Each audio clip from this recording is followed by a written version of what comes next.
Hello বন্ধুরা, নতুন নতুন একটি ভূতের গল্প। আজকে ভূতের গল্পটা তোমাদের শোনাব, সেটা হলো মেছো ভূতের খপ্পরে।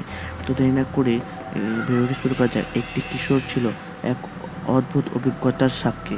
একটি তার গ্রামটি ছিল নদীর পাশে এবং সেই নদীটি ঘিরে অনেক রহস্যময় গল্প প্রচলিত ছিল। গ্রামের মানুষেরা বলতো নদীর পাড়ে রাতে এক মেছো ভূত ঘোরাফেরা করে। সে মাছ ধরার সময় মানুষকে ফাঁদে ফেলে। অনেকে বলতো তাদের কেউ কেউ অদৃশ্য হয়ে গেছে, আর যারা ফিরে এসেছে তারা যেন পাগল হয়ে গেছে। ঈশ্বর ওই গল্পগুলোতে বিশ্বাস করতো না। একদিন সে ঠিক করলো রাতে নদীর পাড়ে গিয়ে মাছ ধরবে এবং প্রমাণ করবে যে সবকিছুই মিথ্যে। সেদিন সন্ধ্যায় সে তার জাল নিয়ে নদীর পাড়ে চলে গেল।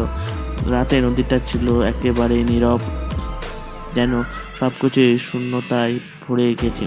কিশোর তার জালটা ছুঁড়ে দিল এবং অপেক্ষা করতে লাগলো। রাত গভীর হতে থাকলো, কিন্তু একটাও মাছ ধরা পড়লো না। কিশোর হতাশ হয়ে ফিরে যেতে চাইলো, কিন্তু ঠিক তখনই জালটা হঠাৎ তার খুব ভারী হয়ে গেল।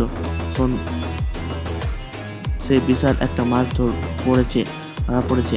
সে সাধ্য মতো টানতে শুরু করলো, কিন্তু জাল উঠলো না।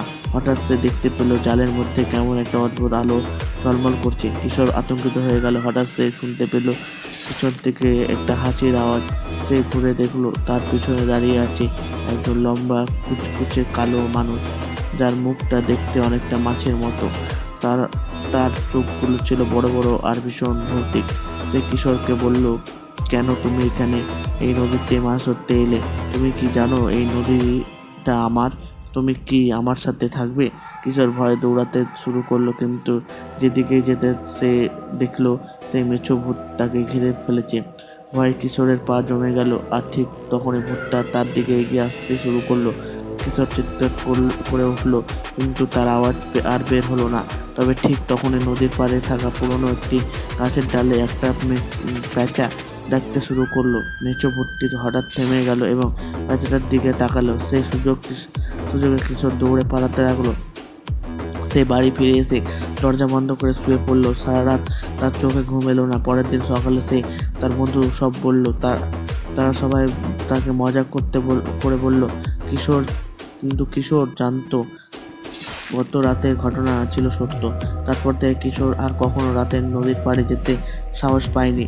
আর সে বিশ্বাস করতে শুরু করলো গ্রামের লোকেরা যা বলে সবাই হয়তো সত্য। নদীটার আসলেই এক অতৃপ্ত আত্মা আছে, যাকে সবাই মেছো ভূত বলে রাখে।